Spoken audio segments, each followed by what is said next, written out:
नमस्कार। 100 डे के चैलेंज में वापस से हम आ गए हैं एक नए वीडियो के साथ। इसमें आज हम छत्तीसगढ़ के इतिहास का नलवंशी इतिहास के बारे में पढ़ेंगे। इम्पॉर्टेंट है क्योंकि यहाँ से क्वेश्चन बनेगा। नलवंशी का जो इतिहास है छत्तीसगढ़ में वो एक इम्पॉर्टेंट रोल प्ले करते हैं हमारे छत्तीसगढ़ के हिस्ट्री में। तो चलिए हम स्टार्ट करते हैं नलवंशी हिस्ट्री के बारे में। नलवंशी शासकों की राजधानी क्या थी? राजधानी पूछा जाता है क्योंकि इसकी राजधानी से रिलेटेड कुछ हिस्टोरी में कुछ घटनाएं हुई हैं। तो इसकी राजधानी, ये लास्ट में मैं क्वेश्चन भी छोड़ के गया था, इसकी राजधानी है पुष्करी। आगे हम इसके बारे में डिटेल से पढ़ेंगे। चलिए स्टार्ट करते हैं फिर नलवंश के बारे में। ठीक, नलवंश के बारे में यदि हम पढ़ रहे हैं तो हमको 3 से 4 चीजों में विशेष ध्यान देना है। सबसे पहले इसका शासन क्षेत्र के बारे में हम पढ़ेंगे। ठीक, इसके बाद इसका राजधानी,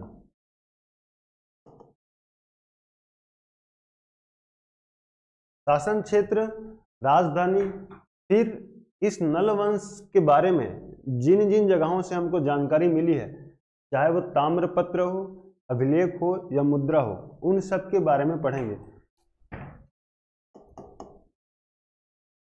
जिन जिन जगहों से हमको इंफॉर्मेशन मिलता है इस नलवंश से लेके, उन सारे जगहों के बारे में हम पढ़ेंगे। ठीक, उसके बाद इसके शासक, कौन कौन से शासक हुए और ये शासक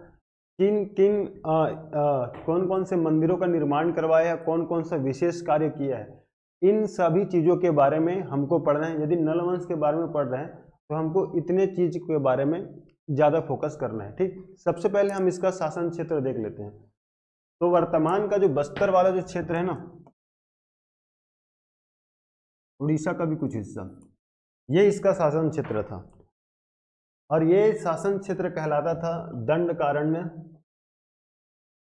या महाकांतर।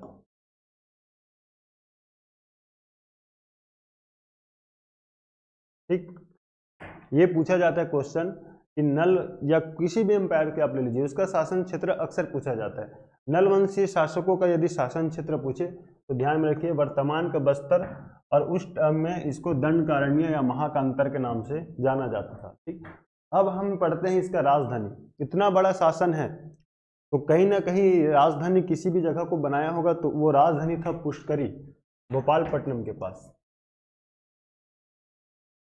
पुष्करी। ठीक, शासन क्षेत्र दंडकारण्य, राजधानी पुष्करी।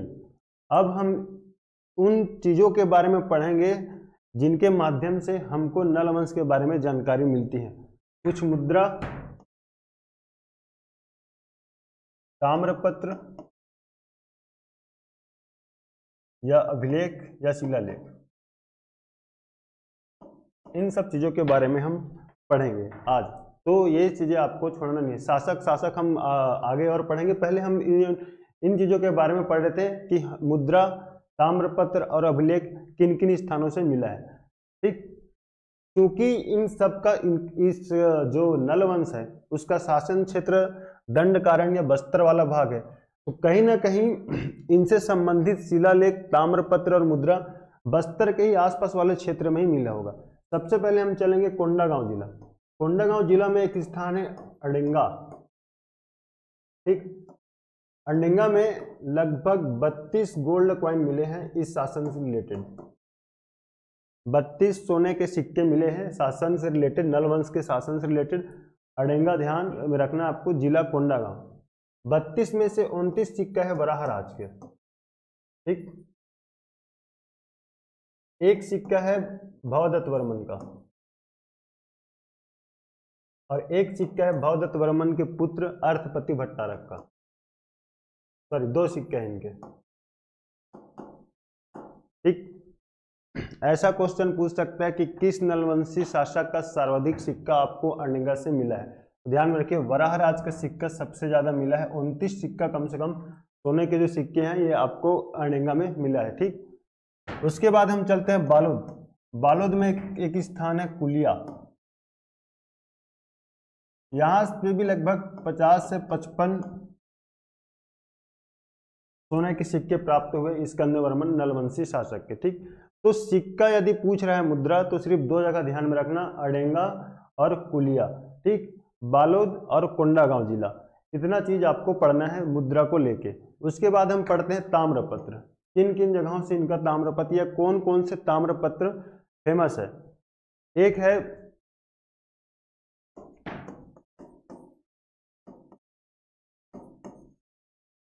रिद्धिपुर ताम्रपत्र, केसरी बेड़ा और राजिम, मोस्ट फेमस राजिम शिलालेख है ना, ध्यान में रखिए, राजिम शिलालेख। और एक कोड़ागढ़ करके एक नलवंशी शासकों का पहला अभिलेख या शिलालेख है ये। वैसे तो कुल 7 शिलालेख हैं इस वंश से लेकर के, लेकिन हमको 4 में विशेष ध्यान देना है जहाँ से क्वेश्चन बनते हैं और इनका कहीं ना कहीं रिलेशनशिप है उस समय के शासक से। अब जो विशेष क्या रखे हैं उनके बारे में हमको जानकारी इन चारों ताम्रपत्र और शिलालेख से मिलता है, ठीक। तो इतना चीज के बारे में हमको नल वंशों से रिलेटेड पता होना चाहिए। शासन क्षेत्र दंडकारण्य, महाकांतर, वर्तमान के बस्तर और उड़ीसा वाला क्षेत्र, ठीक। राजधानी था पुष्करी। जानकारी हमको मुद्रा, अभिलेख और ताम्रपत्रों से मिलता है। और उसमें भी कौन कौन सा, तो रिद्धिपुर ताम्रपत्र, केसरी बेड़ा लेख, राजिम शिलालेख और कोड़ागढ़ अभिलेख, इतना चीज के बारे में हमको पढ़ना। चलिए देखते हैं 2-4 क्वेश्चन सॉल्व करके।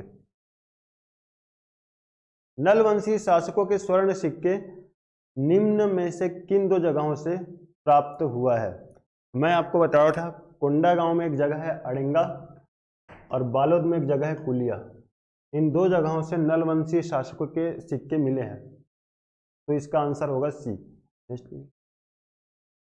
कोड़ागढ़ शिलालेख अभिलेख किस स्थान से प्राप्त हुआ है, वो आपका हुआ है जैजपुर उड़ीसा से। ये अभिलेख इंपॉर्टेंट है, आगे हम इस अभिलेख के बारे में और भी डिटेल से पढ़ेंगे। अभी आप इतना ध्यान में रखिए कि कोड़ागढ़ शिलालेख या अभिलेख जयपुर उड़ीसा से मिला है। अब हम शासकों के बारे में पढ़ते हैं। शासकों के बारे में हमको ध्यान से एक एक चीज समझते हुए चलना है। हर एक शासक हमारे लिए इंपॉर्टेंट है, ठीक है। सबसे पहले हम पढ़ेंगे व्याघ्रराज के बारे में। सिर्फ उन्हीं शासकों के बारे में पढ़ेंगे जो हमारे एग्जाम के लिए काम आ सकता है। व्याघ्रराज, व्याघ्रराज के बारे में इसलिए पढ़ रहे हैं क्योंकि जब गुप्त शासक समुद्रगुप्त जब छत्तीसगढ़ आता है या दक्षिण कौशल आता है अपने दक्षिण विजय अभियान को लेके, तो उस समय वो 2 शासक, वाकाटक वंश के शासक और नल वंश के शासक को हराता है। तो उसके बारे में हमको जानकारी मिलती है प्रयाग प्रशस्ति से, ठीक। तो इस व्याघ्रराज का नाम प्रयाग प्रशस्ति में मिलता है। दूसरा चीज, इसको समुद्रगुप्त हराता है, तो ये भी एक इंपॉर्टेंट हो जाता है, ठीक। समुद्रगुप्त ने व्याघ्रराज को हराया था। प्रयाग प्रशस्ति से हमको जानकारी मिलती है कि गुप्त राजा समुद्रगुप्त व्याघ्रराज जो नलवंशी शासक है उसे हराया था। तो यहाँ से क्वेश्चन एक बार पूछा भी जा चुका है। तो व्याघ्रराज के बारे में आपको सिर्फ इतना पढ़ना है। उसके बाद हम पढ़ेंगे वराहराज।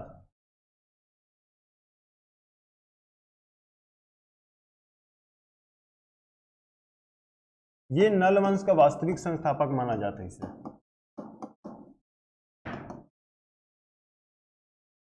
ठीक। नलवंश का वास्तविक संस्थापक माना जाता है वराहराज को। और जो अडेंगा में जो सिक्के मिले थे, तो 29 सिक्के सिर्फ वराहराज के थे। उसमें से कुछ सिक्कों में एक शब्द लिखा हुआ है, श्री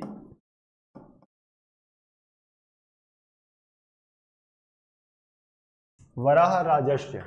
ऐसा क्वेश्चन पूछता है कि निम्न में से किस शासक के सिक्कों में श्री वराहराजस्य लिखा हुआ है, या श्री वराहराजस्य लिखा हुआ सिक्का किस वंश के शासक से संबंधित है। ऐसा भी क्वेश्चन पूछा जाता है। तो आपको ये पता होना चाहिए वराहराज को लेके। और इसे नलवंश का वास्तविक संस्थापक कहा जाता है, ठीक। नलवंश के यदि वास्तविक संस्थापक पूछे तो वराहराज, संस्थापक उनके आदि पुरुष पूछे तो उसका है शिशुक, ये ध्यान में रखिएगा, ठीक। वराह राज के बाद हम पढ़ेंगे भवदत्त वर्मन के बारे में।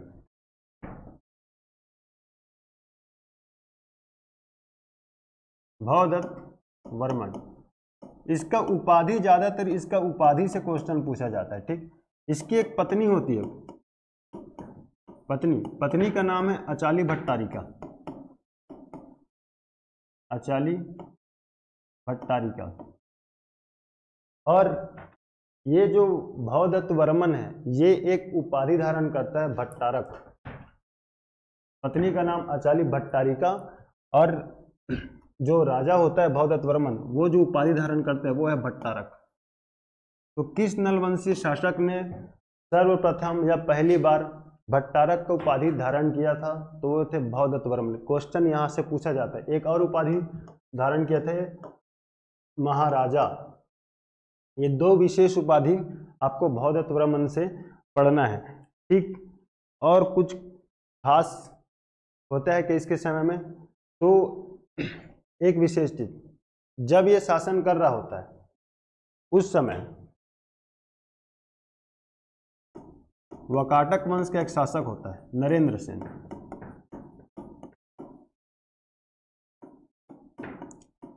नरेंद्र सेन के साथ इसका एक युद्ध होता है।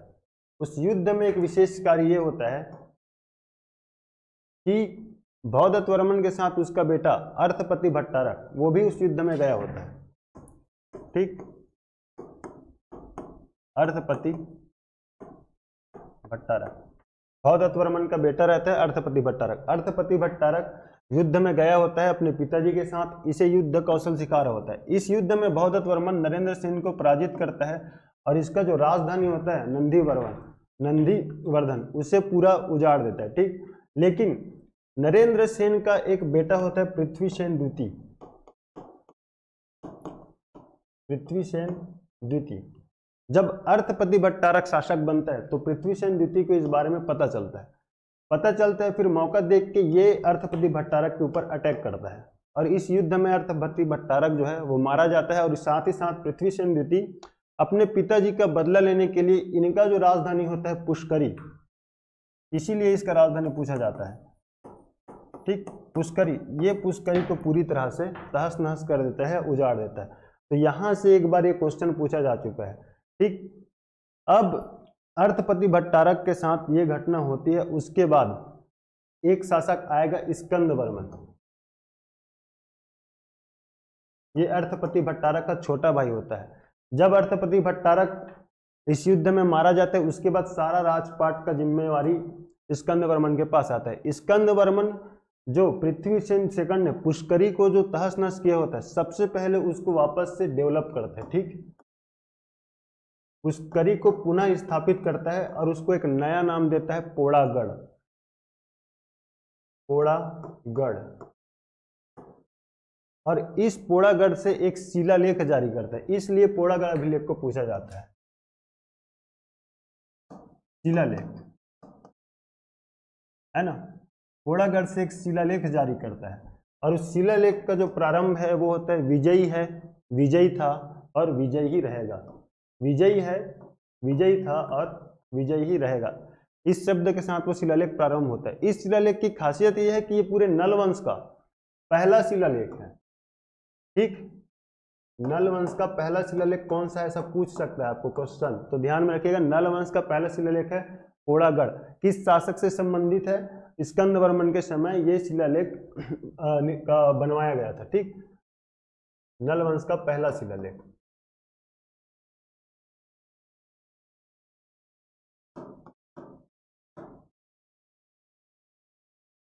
ये इतना आपको राजाओं के बारे में पढ़ना है और कुछ विशेष कार्य नहीं है, बस इतना ध्यान में रखना। पुष्करी को पुनः किस नलवंशी शासक ने विकसित किया था या बसाया था? तो स्कंद वर्मन, और उसको एक नया नाम देता है पोड़ागढ़। फिर उसके बाद वहां से जो शिलालेख जारी करता है उसको बोला शिलालेख जो जारी करता है पोड़ागढ़ शिलालेख, ठीक, वो नलवंश का पहला शिलालेख होता है। इसका स्थान है जयपुर उड़ीसा।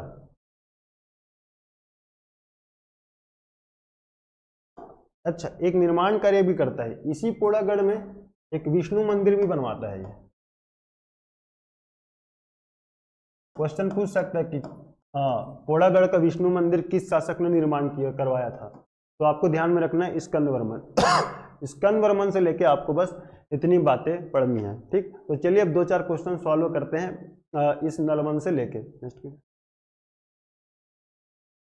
हरिसेन की प्रयाग प्रशस्ति में किस नलवंशी शासक का नाम उल्लेखित है? हमको इस व्याघ्रराज के बारे में उस प्रयाग प्रशस्ति से ही जानकारी मिलती है कि समुद्रगुप्त जब अपना विजयी अभियान चलाता है तो महाकांतर के जो शासक को हराता है व्याघ्रराज, और इसको हरा करके एक उपाधि धारण करता है व्याघ्रहंता, ठीक। इसको हराएगा समुद्रगुप्त और व्याघ्रहंता का उपाधि धारण करेगा। तो ध्यान में रखिए इसी शासक का नाम आपको प्रयाग प्रशस्ति में मिलेगा, नलवंश से रिलेटेड। किस नलवंश शासक ने अग्रहार परंपरा का सूत्रपात किया था? ठीक, वो शासक है स्कंदवर्मन। स्कंदवर्मन काफी सारा काम कराया, पुष्करी को वापस बसाया, पोड़ागढ़ का अभिलेख भी बनवाया, पोड़ागढ़ में विष्णु मंदिर भी बनवाया, और साथ ही साथ उसने एक परंपरा का शुरुआत किया, वो परंपरा है अग्रहार परंपरा, ठीक। नेक्स्ट, विलासतुंग द्वारा निम्न में से किस मंदिर का निर्माण किया गया था? ये मोस्ट फेमस क्वेश्चन है, और ये स्कंदवर्मन के बाद यदि हमको किसी राजा के बारे में पढ़ना है तो वो है विलासतुंग, ठीक। आप गरियाबंद ये राजीलोचन मंदिर मोस्ट फेमस है, राजीलोचन मंदिर, ठीक। यही राजीलोचन मंदिर को इस नलवंशी शासक विलासतुंग ने निर्माण करवाया था। इस मंदिर की कुछ विशेषताएं ये है कि ये पंचायतन शैली में बना हुआ है,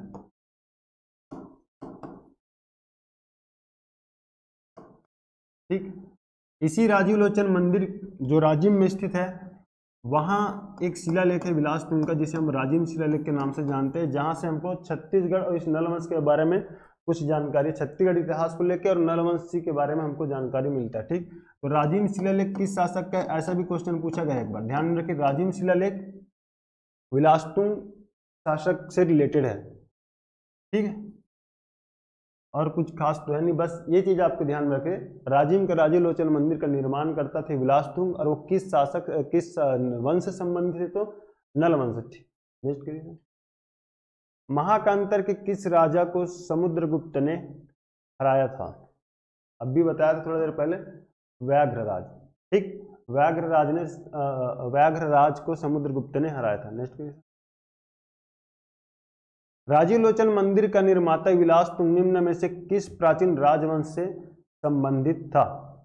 तो वो था नलवंश से, नलवंश से संबंधित शासक है ये विलासतुंग। नेक्स्ट करिए। किस नलवंशी शासक को छोड़कर अन्य सभी शासक शैव अनुयायी थे? नलवंश के जितने भी शासक थे वो शैव मत के थे, लेकिन एक जो शासक था विलासतुंग, ये थोड़ा सा कहना चाहिए वैष्णव मत का शासक था। इसने जो मंदिर भी बनवाया राजीलोचन, जिसमें विष्णु जी का मूर्ति है, तो वहां से पता चलता है कि वैष्णव मत का शासक था। नेक्स्ट, वाकाटक वंशी शासक पृथ्वीसेन द्वितीय ने किस नलवंशी शासक को पराजित कर उसकी राजधानी को उजाड़ा था? मैं बताया था आपको, भवदत्तवर्मन का बेटा अर्थपति भट्टारक, इसके साथ इसका लड़ाई होता है, इसको हराता है, और साथ ही साथ इसका पूरा जो राजधानी रहता है पुष्करी, उसे उजाड़ के रख देता है, ठीक। पृथ्वीसेन द्वितीय, नरेंद्र सेन का बेटा, ठीक। नेक्स्ट, चीनी यात्री हेन सांग किसके शासनकाल में सिरपुर का यात्रा किया था? ये क्वेश्चन आप हमें इसका आंसर कमेंट करके बताइए। आगे हम पांडु वंश के बारे में पढ़ेंगे, और फिर अपना तैयारी आप बेहतर करते रहिए। तब तक के लिए थैंक यू सो मच।